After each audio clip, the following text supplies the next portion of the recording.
असलामुअलैकुम।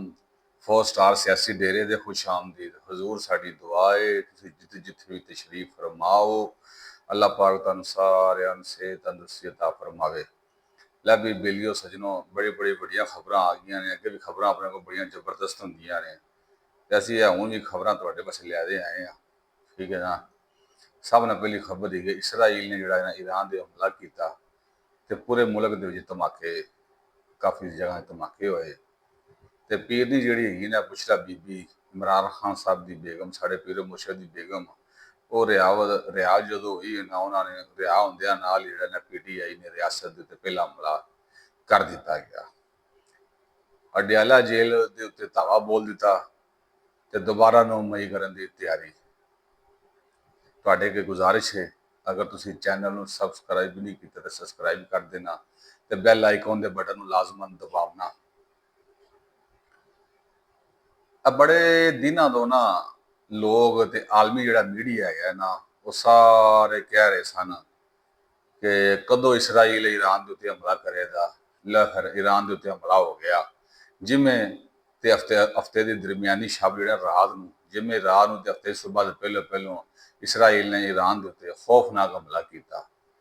ਜਿਹੜਾ ਉਹਨਾਂ ਦਾ ਵਜ਼ੀਰ ਆਜ਼ਮ ਨਤਨਯਾਹੂ ਦੀ ਜਿਹੜੀ ਸਾਜ਼ਿਸ਼ ਹੈਗੀ ਨਾ, ਉਹਦੇ ਉੱਤੇ ਅਮਲ ਦਰਾਮਦ ਸ਼ੁਰੂ ਕਰ ਦਿੱਤਾ ਗਿਆ, ਜਿੰਦੀ ਇੱਕ ਅਰਸੇ ਦੇ ਮਨਸੂਬਾਬੰਦੀ ਕੀਤੀ ਜਾ ਰਹੀ ਸੀ।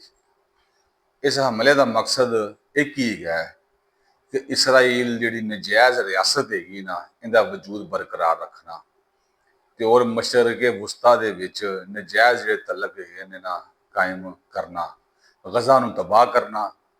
ਹਜ਼ਾਰਾਂ ਮੁਸਲਮਾਨਾਂ ਨੂੰ ਸ਼ਹੀਦ ਕਰਨ ਤੋਂ ਬਾਅਦ ਇਸਰਾਈਲ ਜਿਹੜਾ ਹੈਗਾ ਨਾ, ਹੁਣ ਲਬਨਾਨ ਦੀ ਤਰਫ ਵੱਧਦਾ ਪਿਆ ਗਿਆ। ਲਬਨਾਨ ਦੇ ਉੱਤੇ ਹਮਲਾ ਕਰਦੇ ਨਾ ਇਹਨੇ ਨਵੀਂ ਜੰਗ ਦਾ ਸ਼ੁਰੂ ਕਰ ਦਿੱਤੀ ਗਈ ਹੈ, ਜਿੰਦਾ ਅੰਜਾਮ ਜਿਹੜਾ ਹੋਵੇਗਾ ਨਾ ਤਬਾਹੀ ਦੇ ਸਿਵਾ ਕੁਛ ਨਹੀਂ ਗਾ। ਤੁਸੀਂ ਕੋਈ ਵੀ ਜੰਗ ਵੇਖ ਲਵੋ, ਕਿੰਨੀ ਮਰਜ਼ੀ ਜੰਗ ਵੇਖ ਲਵੋ, ਉਹਦਾ ਜਿਹੜੀ ਉਹਦਾ ਤਬਾਹੀ ਦੇ ਸਿਵਾ ਉਹਦਾ ਕੋਈ ਕੰਮ ਨਹੀਂ ਹੋਵੇਗਾ। ਈਰਾਨ ਨੇ ਜਿਹੜਾ ਹੈਗਾ ਨਾ, ਇਹਨੇ ਇਸਰਾਈਲ ਨੇ ਹਮਲਾ ਕੀਤਾ, ਈਰਾਨ ਨੇ ਜਿਹੜਾ ਹੈਗਾ ਨਾ ਮਿਜ਼ਾਇਲਾਂ ਜਿਹੜੇ ਉਹਦੇ ਮਿਜ਼ਾਇਲ ਮਾਰੇ ਨੇ, ਉਹਨਾਂ ਨੂੰ ਖਲਾ ਦੇ ਵਿੱਚ ਕਾਫੀ ਜ਼ਿਆਦਾ ਖਤਮ ਕਰਦੇ ਇਸਰਾਈਲ ਦੇ ਜਿਹੜੇ ਗਰੂਰ ਨੂੰ ਖਾਕ ਦੇ ਵਿੱਚ ਮਿਲਾ ਦਿੱਤਾ ਗਿਆ। ਇਤਲਾਤ ਆਈਆਂ ਨੇ ਸਾਡੇ ਜ਼ਰਾਏ ਤੋਂ ਕਿ ਇਸਰਾਈਲੀ ਜਿਹੜੇ ਮਿਜ਼ਾਇਲ ਹੈਗੇ ਨੇ ਨਾ, ਈਰਾਨ ਦੀ ਅਸਲਾ ਸਾਜ਼ ਫੈਕਟਰੀਆਂ ਨੂੰ ਨਿਸ਼ਾਨਾ ਬਣਾਉਣ ਆਏ।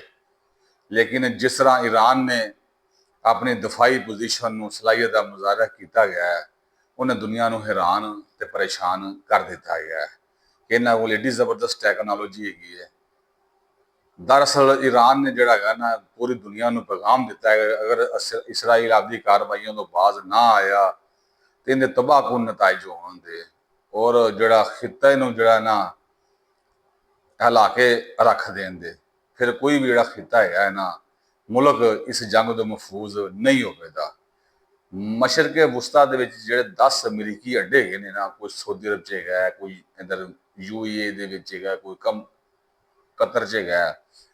ਇਹਨਾਂ ਮੁਲਕਾਂ 'ਚ ਜਿਹੜੇ ਅੱਡੇ ਹੈਗੇ ਨਾ, ਉਹ ਸਾਰੀ ਰਾਤ ਉਹਨਾਂ ਦੇ ਹਾਈ ਅਲਰਟ ਰਿਹਾ ਕਿ ਅੱਜ ਇਸਰਾਈਲ ਨੇ ਜਿਹੜਾ ਹੈਗਾ ਨਾ ਈਰਾਨ ਦੇ ਉੱਤੇ ਹਮਲਾ ਕਰਨਾ ਹੈ। ਤੇ ਯਕੀਨ ਬਣਾਇਆ ਗਿਆ ਕਿ ਹਮਲੇ ਦੇ ਵਕਤ ਹਮਲੇ ਦੇ ਵਕਤ ਕੋਈ ਵੀ ਜਿਹੜਾ ਮੁਸਾਫਰ ਤਿਆਰ ਨਾ ਆਵਾਜ਼ ਮੌਜੂਦ ਨਾ ਹੋਵੇ। ਇਹ ਵੇਖੋ ਅਮਰੀਕਾ ਨੇ ਇਹ ਇਕਦਾਮਾਤ ਨਾਕਾਫੀ ਨੇ। ਇਹ ਜਿਹੜੀ ਜੰਗ ਹੈਗੀ ਨਾ ਤਬਾਹਕੁਨ ਹਾਲ ਦੇ ਵਿੱਚ ਕੋਈ ਨਹੀਂ ਟਾਲ ਸਕਦਾ। ਇਹਨਾਂ ਸਾਰਿਆਂ ਨੂੰ ਮੁਜ਼ਾਕਰਾਤ ਦੀ ਮੇਜ਼ ਤੇ ਬੈਠਣਾ ਹੋਵੇਗਾ ਔਰ ਮਾਮਲੇ ਨੂੰ ਹੱਲ ਕਰਨਾ ਹੋਵੇਗਾ। ਗਜ਼ਾ ਦੇ ਮਾਸੂਮ ਲੋਕਾਂ ਨੂੰ ਵੀ ਜੀਣ ਦਾ ਹੱਕ ਦੇਣਾ ਹੋਵੇਗਾ। ਇਸਰਾਈਲ ਦੀ ਜਾਨਬ ਦੇ ਸੰਗੀਨ ਖਿਲਾਫ ਵਰਜ਼ੀਆਂ ਦਾ ਨੋਟਿਸ ਲੈਣਾ ਹੋਵੇਗਾ।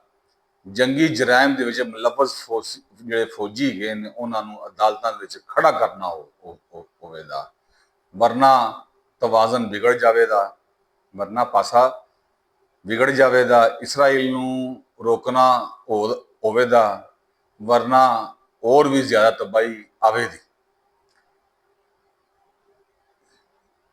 ਇਹਦੇ ਤੋਂ ਵੱਡਾ ਹੋਰ ਕੀ ਹੋ ਸਕਦਾ ਹੈਗਾ। ਈਰਾਨ ਜਵਾਬੀ ਕਾਰਵਾਈ ਕਰੇ ਤੇ ਆਲਮੀ ਬਰਾਦਰੀ ਨੂੰ ਰੋਕਣਾ ਹੋਵੇਗਾ। ਅਮਰੀਕਾ ਇਸਰਾਈਲ ਦੇ ਦਬਾਅ ਵਧਾਉਣਾ ਹੋਵੇਗਾ। ਜੰਗ ਕਿਸੇ ਮਸਲੇ ਦਾ ਹੱਲ ਨਹੀਂ ਹੈਗਾ। ਅਮਰੀਕਾ ਨੇ 20 ਸਾਲ ਤੱਕ ਅਫਗਾਨਿਸਤਾਨ 'ਚ ਜੰਗ ਲੜੀ, ਆਖਰਕਾਰ ਮੁਜ਼ਾਕਰਾਤ ਹੋਏ ਔਰ ਉਥੋਂ ਨਿਕਲ ਗਿਆ। ਜੰਗ ਕਿਸੇ ਮਸਲੇ ਦਾ ਹੱਲ ਨਹੀਂ ਹੁੰਦਾ। ਇਹ ਜਿਹੜੀ ਜੰਗਾਂ ਹੁੰਦੀਆਂ ਨੇ, ਇਨਸਾਨਾਂ ਵਾਸਤੇ ਤਬਾਹੀ ਤੇ ਬਰਬਾਦੀ ਲੈ ਕੇ ਆਉਂਦੀਆਂ ਨੇ। ਪਾਕਿਸਤਾਨ ਨੂੰ ਮੁਸ਼ਰਕੇ ਵਸਤਾ ਤੋਂ ਦੂਰ ਕਰਨ ਵਾਸਤੇ ਪਾਕਿਸਤਾਨ ਨੂੰ ਆਪਦੇ ਮਸਾਇਲ ਦੇ ਵਿੱਚ ਇਹਨਾਂ ਸਾਰਿਆਂ ਨੇ ਉਲਝਾ ਦੇ ਰੱਖਿਆ ਹੈ, ਭਾਵੇਂ ਉਹ ਇੰਡੀਆ ਹੈ, ਭਾਵੇਂ ਉਹ ਈਰਾਨ ਹੈ, ਭਾਵੇਂ ਅਫਗਾਨਿਸਤਾਨ ਹੈ, ਤਾਂ ਕਿ ਪਾਕਿਸਤਾਨ ਜਿਹੜਾ ਨਾ ਮੁਆਸ਼ੀ ਤੌਰ ਤੇ ਮਜ਼ਬੂਤ ਨਾ ਹੋਵੇ ਔਰ ਕੋਈ ਵੀ ਫਾਲ ਕਰਦਾਰ ਅਦਾ ਨਾ ਕਰ ਸਕੇ। ਪਾਕਿਸਤਾਨ ਖੁਦ ਆਪਦੀ ਜਿਹੜੀ ਨਾ ਮਾਮਲਾਤ ਵਿੱਚ ਉਲਝਿਆ ਹੋਇਆ ਹੈ, ਦਹਿਸ਼ਤਗਰਦੀ ਦੇ ਲਪੇਟ ਦੇ ਵਿੱਚ ਗਿਆ ਹੈ। ਕਦੀ ਉਹਨੂੰ ਅਫਗਾਨਿਸਤਾਨ ਵੱਲੋਂ, ਕਦੀ ਇੰਡੀਆ ਵੱਲੋਂ, ਕਦੀ ਈਰਾਨ ਵੱਲੋਂ ਦਹਿਸ਼ਤਗਰਦੀ ਦਾ ਸਾਹਮਣਾ ਕਰਨਾ ਪੈਂਦਾ ਗਿਆ। ਸਿਆਸਤ ਦੇ ਵਿੱਚ ਆਏ ਦਿਨ ਇੱਕ ਇੰਤਸ਼ਾਰੀ ਟੋਲਾ ਇੱਕ ਨया ਫਸਾਦ ਖੜਾ ਕਰ ਦਿੰਦਾ ਹੈ। ਸੋਸ਼ਲ ਮੀਡੀਆ ਦੇ ਇਹ ਜਿਹੜੇ ਲੋਕ ਹੈ ਮੁਸਲਸਲ ਮੁਲਕ ਦੇ ਖਿਲਾਫ ਕਾਰਵਾਈਆਂ ਦੇ ਵਿੱਚ ਮੁਲਵਸ ਹੈਗੇ ਨੇ। ਇਸ ਇੰਤਸ਼ਾਰੀ ਟੋਲੇ ਨੇ ਕੱਲ ਕੈਦੀ ਵੈਨ 3 ਕੈਦੀ ਵੈਨਾਂ ਦੇ ਉੱਤੇ ਹਮਲਾ ਕਰ ਦਿੱਤਾ ਗਿਆ ਕਿ ਜਿਹੜੇ ਨਾ ਹਕੂਮਤ ਜਿਹੜੀ ਨਾ ਜ਼ਰਾਏ ਦੇ ਮੁਤਾਬਕ ਪੀਟੀਆਈ ਦੇ ਜਿਹੜੇ ਦਹਿਸ਼ਤਗਰਦ ਨੇ 2 MPA ਔਰ ਕਾਫੀ ਲੋਕਾਂ ਨੂੰ ਛੁਡਵਾ ਦੇ ਲੈ ਗਏ। ਦੇਖੋ ਤੁਸੀਂ ਇਹਨਾਂ ਦਾ ਮਾਮਲਾ ਦੇ ਛੁਡਵਾ ਦੇ ਲੈ ਗਏ। ਇਹ ਤੇ ਸਿਰਫ ਇੱਕ ਨਮੂਨਾ ਹੈ, ਜਿਹੜੇ ਬੰਦੇ ਛੁਡਵਾਏ ਨੇ ਤੇ ਸਿਰਫ ਇੱਕ ਨਮੂਨਾ ਹੈ। ਉਹਨਾਂ ਨੇ ਜਿਹੜਾ ਹੈਗਾ ਨਾ ਰੈਸਲ ਕਰਦੇ ਪਏ ਨੇ। ਗੰਡਾਪੁਰ ਪਹਿਲੇ ਵੀ ਜਿਹੜਾ ਹੈਗਾ ਨਾ ਕਹਿ ਚੁੱਕੇ ਅਸੀਂ ਜੇਲ੍ਹ ਦੇ ਉੱਤੇ ਹਮਲਾ ਕਰਨ ਵਾਲੇ ਹੈਗੇ ਤੇ ਇਮਰਾਨ ਖਾਨ ਨੂੰ ਬਾਹਰ ਅਸੀਂ ਕੱਢਾਂਗੇ। ਉਹਨਾਂ ਨੇ ਆਪਦਾ ਜ਼ਹਿਰ ਜਿਹੜਾ ਨਾ ਇਰਾਦਾ ਜ਼ਾਹਿਰ ਕੀਤਾ ਗਿਆ। ਕੈਦੀ ਵੈਨ ਦੇ ਜਦੋਂ ਹਮਲਾ ਹੋਇਆ, ਇਹਦਾ ਮਕਸਦ ਅਡਿਆਲਾ ਜੇਲ੍ਹ ਦੇ ਹਮਲੇ ਦੀ ਰੈਸਲ ਹੈਗੀ ਹੈ। ਪੀਟੀਆਈ ਦਾ ਜਿਹੜਾ ਇੱਕ ਰਹਿਨੁਮਾ ਹੈਗਾ ਨੇ, ਪੀਟੀਆਈ ਦਾ ਇੱਕ ਰਹਿਨੁਮਾ ਹੈਗਾ, ਉਹਨੇ ਅਫਗਾਨ ਸ਼ਹਿਰੀਆਂ ਨੂੰ ਕੈਦੀ ਵੈਨ ਦੇ ਹਮਲੇ ਵਾਸਤੇ ਭਿਜਵਾਇਆ। ਜਿਹੜੇ ਹਮਲਾਵਰ ਹੋਏ ਨੇ ਉਹਨਾਂ ਨੇ ਫਾਇਰਿੰਗ ਵੀ ਕੀਤੀ ਤੇ ਗੱਡੀਆਂ ਵੀ ਤੋੜੀਆਂ, ਬਲਕਿ ਟਾਇਰ ਵੀ ਖਰਾਬ ਕਰ ਦਿੱਤੇ। ਹਮਲਾਵਰਾਂ ਦਾ ਜਿਹੜਾ ਹੈਗਾ ਨਾ ਪਤਾ ਲੱਗ ਗਿਆ। ਬੜੀ ਜਲਦੀ ਇਹਨਾਂ ਨੂੰ ਮੀਡੀਆ ਦੇ ਸਾਹਮਣੇ ਪੇਸ਼ ਕਰ ਦਿੱਤਾ ਜਾਵੇਗਾ। ਫਿਰ ਪਤਾ ਲੱਗ ਜਾਵੇਗਾ ਜਿਹੜੇ ਹੈਗੇ ਨੇ ਅਫਗਾਨ ਗੁੰਡਿਆਂ ਨੂੰ ਰਕਮ ਕਿਹਨੇ ਦਿੱਤੀ, ਇਹਨਾਂ ਲੋਕਾਂ ਨੂੰ ਕੌਣ ਲੈ ਦੇ ਆਇਆ। ਸਾਡੀ ਗੁਜ਼ਾਰਿਸ਼ ਹੈ ਹੁਕੂਮਤ ਪਾਕਿਸਤਾਨ ਅੱਗੇ, ਜਿਹੜਾ ਹੈਗਾ ਵਜ਼ੀਰ ਦਾਖਲਾ ਤੇ ਮੁਹਸਨ ਨਕवी ਸਾਹਿਬ ਸੇ ਗੁਜ਼ਾਰਿਸ਼ ਹੈਗੀ ਸਾਡੀ, ਇਹਨਾਂ ਨੂੰ ਫੌਰਨ ਗ੍ਰਿਫਤਾਰ ਕੀਤਾ ਜਾਵੇ ਔਰ ਇਹਨਾਂ ਨੂੰ ਜਿਹੜਾ ਨਾ ਮੀਡੀਆ ਸਾਹਮਣੇ ਪੇਸ਼ ਕੀਤਾ ਜਾਵੇ। ਇਹਨੂੰ ਸਿਆਸੀ ਇhtਜਾਜ ਨਾ ਸਮਝਿਆ ਜਾਵੇ। ਕੈਦੀ ਵੈਨ ਦੇ ਜਿਹੜਾ ਹਮਲਾ ਹੋਇਆ ਕੋਈ ਮਾਮੂਲੀ ਗੱਲ ਨਹੀਂ ਹੈਗੀ। ਹੁਕੂਮਤ ਨੇ ਇਹਦੀ ਪੂਰੀ ਤਹਿਕੀਕਾਤ ਕਰਦੇ ਇਹਨਾਂ ਨੂੰ ਕੈਫੇ ਕਰਦਾਰ ਤੱਕ ਪਹੁੰਚਾਉਣਾ ਚਾਹੀਦਾ ਹੈ। ਠੀਕ ਹੈ ਨਾ। ਇਹ ਲੋਕ ਕਾਫੀ ਬੰਦੇ ਲੈ ਜਾ ਕੇ ਅਡਿਆਲਾ ਜੇਲ੍ਹ ਤੇ ਵੀ ਹਮਲਾ ਹੋ ਸਕਦੇ ਨੇ। ਲੋਕੀ ਕਿਉਂ ਭੁੱਲ ਜਾਂਦੇ ਹੈਗੇ? ਪੀਟੀਆਈ ਦੇ ਬਾਨੀ ਨੇ ਹਰ ਉਸ ਸ਼ਖਸ ਨੂੰ ਜ਼ਲੀਲ ਕਰਵਾਇਆ ਜਿਨੇ ਵੀ ਉਹਦੇ ਲਈ ਕੁਰਬਾਨੀ ਦਿੱਤੀ। ਇਮਰਾਨ ਖਾਨ ਵਾਸਤੇ ਜਿਹੜੇ ਲੋਕਾਂ ਨੇ 9 ਮਈ ਦਾ ਮਾਮਲਾ ਕੀਤਾ ਹੈਗਾ, ਬਾਅਦ ਇਮਰਾਨ ਖਾਨ ਸਾਹਿਬ ਨੇ ਉਹਨਾਂ ਨੂੰ ਪਛਾਣਨ ਦਾ ਇਨਕਾਰ ਕਰ ਦਿੱਤਾ।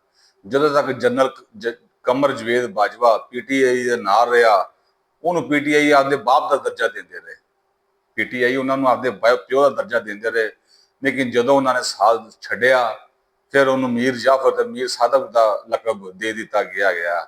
ਫੈਜ਼ ਹਮੀਦ ਨੇ ਇਸ ਇੰਤਸ਼ਾਰੀ ਟੋਲੇ ਵਾਸਤੇ ਕੀ ਕੁਛ ਨਹੀਂ ਕੀਤਾ ਗਿਆ, ਹੱਤਾ ਕਿ ਉਹਨੇ ਆਪਦੀ ਸਾਰੀ ਜ਼ਿੰਦਗੀ ਦੀ ਮਿਹਨਤ ਸਰਵਸ ਦਾਅ ਦੇ ਲਾ ਦਿੱਤੀ। ਲੇਕਿਨ ਇਹ ਲੋਕ ਜਿਹੜੇ ਹੈਗੇ ਨੇ ਇੰਤਸ਼ਾਰੀ ਟੋਲਾ, ਉਹਨਾਂ ਨੂੰ ਵੀ ਹੁਣ ਪਛਾਣਨ ਤੋਂ ਇਨਕਾਰ ਕਰ ਦਿੰਦਾ ਹੈਗਾ। ਇਹਦਾ ਮਤਲਬ ਹੈ ਕਿਸੇ ਦੇ ਉੱਤੇ ਵੀ ਬੁਰਾ ਵਕਤ ਆਇਆ ਨਾ, ਅੱਜ ਇਹ ਉਹਨਾਂ ਨੂੰ ਪਛਾਣਨ ਤੋਂ ਵੀ ਇਨਕਾਰੀ ਹੈ। ਜਿਸ ਬੰਦੇ ਨੇ ਵੀ ਜਿਹੜਾ ਹੈਗਾ ਨਾ ਪੀਟੀਆਈ ਦੇ ਨਾਲ ਵਫਾ ਕੀਤੀ ਜਾਂ ਪੀਟੀਆਈ ਦੇ ਮਾਮਲਾ ਨੂੰ ਕੀਤਾ ਗਿਆ, ਪੀਟੀਆਈ ਨੇ ਉਹਨੂੰ ਨੁਕਸਾਨ ਪਹੁੰਚਾਇਆ ਗਿਆ। ਇਹ ਕਦਮ ਇਹ ਜਿਹੜੇ ਲੋਕ ਹੈਗੇ ਨੇ ਭੁੱਲ ਗਏ ਨੇ। ਠੀਕ ਹੈ ਨਾ। ਇਮਰਾਨ ਖਾਨ ਜਿਹੜੀ ਹੈਗੀ ਨਾ ਸੋਬਤ ਜਿੰਨੇ ਵੀ ਉਠਾਇਆ ਉਹ ਭੁੱਲ ਗਈ ਹੈ। ਠੀਕ ਹੈ ਨਾ।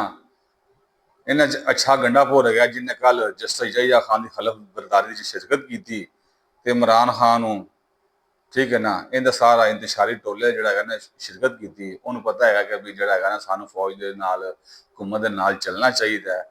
ਹੁਣ ਜਿਹੜਾ ਹੈਗਾ ਨਾ ਅਸੀਂ ਇੰਤਸ਼ਾਰੀ ਟੋਲੇ ਤੋਂ ਜਿਹੜਾ ਹੈਗਾ ਨਾ ਅਸੀਂ ਬਾਜ਼ ਆ ਜਾਈਏ। ਤੇ ਜਿਹੜਾ ਇਹਦਾ ਇਮਰਾਨ ਖਾਨ ਦਾ ਇਮਰਾਨ ਖਾਨ ਦਾ ਜਿਹੜਾ ਰੂਪੋਸ਼ ਟੋਲਾ ਹੈ ਨਾ, ਜਿਹੜਾ ਰੂਪੋਸ਼ ਹੋਇਆ ਹੈ, ਨਸਿਆ ਤੇ ਪਾਕਿਸਤਾਨ ਨੂੰ ਹਰ ਮੁਮਕਿਨ ਨੁਕਸਾਨ ਪਹੁੰਚਾਉਣ ਦੀ ਕੋਸ਼ਿਸ਼ ਕਰਦਾ ਹੈਗਾ। ਠੀਕ ਹੈ ਨਾ। ਤੇ ਇਹ ਜਿਹੜੀ ਬੁਸ਼ਰਾ ਬੀਬੀ ਜਿਹੜੀ ਨਾ ਇਹਦੀ ਜਿਹੜੀ ਰਾਵਲਪਿੰਡੀ 'ਚ ਮਾਮਲਾ ਹੋਇਆ ਹੈ, ਇਹ ਬੁਸ਼ਰਾ ਬੀਬੀ ਦੀ ਕਿਆਦਤ ਦੇ ਕੰਮ ਕਰੇਗਾ। ਲੇਕਿਨ ਜਦੋਂ ਇਹ ਫਰਾ ਗੋਗੀ ਨੇ ਜ਼ੁਬਾਨ ਖੋਲੀ ਨਾ, ਫਰਾ ਗੋਗੀ ਵੀ ਜ਼ੁਬਾਨ ਖੋਲਣ ਵਾਲੀ ਹੈਗੀ ਬਸ ਅਨਕਰੀਬ। ਮੇਰਾ ਖਿਆਲ ਹੈ ਕਿ ਉਹ ਹੁਕਮ ਦੀ ਤਹਵੀਲ ਦੇ ਵਿੱਚ ਹੈਗੀ ਹੈ। ਇਹ ਇੰਤਸ਼ਾਰੀ ਜਿਹੜਾ ਟੋਲਾ ਹੈਗਾ ਨਾ ਮੂੰਹ ਦਿਖਾਉਣ ਦੇ ਕਾਬਲ ਨਹੀਂ ਰਵੇਗਾ। ਫਰਾ ਗੋਗੀ ਨੇ ਜਿਹੜੀ ਬੁਸ਼ਰਾ ਬੀਬੀ ਗਈ ਹੈ ਨਾ, ਇਹ ਬਨੀ ਗਾਲਾ ਤੋਂ ਪਸ਼ਾਵਰ, ਇਹ ਫਰਾ ਗੋਗੀ ਨੇ ਫੋਨ ਕੀਤਾ ਗਿਆ ਤੇ ਗੰਡਾਪੁਰ ਦੀ ਤਹਿਵੀਲ 'ਚ ਦੇ ਦਿੱਤਾ ਗਿਆ। 26 ਜਿਹੜੀ ਆਈਨੀ ਤਰਮੀਮ ਹੋਈ ਹੈ, ਇਹਦੇ ਤੇ ਇਹ ਹੋਰ ਵੀ ਕੰਮ ਕਰਨਾ ਬਾਕੀ ਹੈ, ਤਾਂ ਕਿ ਇਹ ਸਾਰੇ ਪਹਿਲੂ ਆਵਣ, ਸਾਡਾ ਮੁਲਕ ਤਰੱਕੀ ਦੀ ਬਣੇ, ਤਰੱਕੀ ਬਣੇ, ਗਾਮਜ਼ਾਨ ਹੋਵੇ। ਸਾਡੀ ਦੁਆ ਹੈ, ਇਹ ਮੁਲਕ ਹੈਗਾ ਤੇ ਅਸੀਂ ਹੈਗੇ ਹਾਂ। ਸਾਡੇ ਮੁਲਕ ਨੂੰ ਅੱਲਾਹ ਪਾਕ ਖੈਰੀਅਤ ਰੱਖੇ, ਸਾਡੀ ਫੌਜ ਨੂੰ ਅੱਲਾਹ ਪਾਕ ਖੈਰ ਰੱਖੇ। ਅਸੀਂ ਇਨਸ਼ਾਅੱਲਾ ਇਹ ਜਿਹੜਾ ਇੰਤਸ਼ਾਰੀ ਟੋਲਾ ਹੈਗਾ, ਇਹਦੇ ਨਾਲ ਜ਼ਰੂਰ ਅਸੀਂ ਇਨਸ਼ਾਅੱਲਾ ਨਬਰਜ਼ ਮਾਰਾਂਗੇ। ਅਸੀਂ ਠੇਕਾ ਚੁੱਕ ਲਿਆ, ਅਸੀਂ ਇਹਨਾਂ ਨਾਲ ਜਿਹੜਾ ਹੈਗਾ ਨਾ, ਜਿੰਨਾ ਜਿਗਰ ਠੀਕ ਨਹੀਂ ਨਾ ਹੁੰਦੇ, ਅਸੀਂ ਵੀ ਇਨਸ਼ਾਅੱਲਾ ਇਹਨਾਂ ਦੇ ਖਿਲਾਫ ਗੱਲਬਾਤ ਕਰਦੇ ਰਹਾਂਗੇ। ਬਹੁਤ ਬਹੁਤ ਸ਼ੁਕਰੀਆ। अस्सलाम वालेकुम व रहमतुल्लाहि व बरकातहू।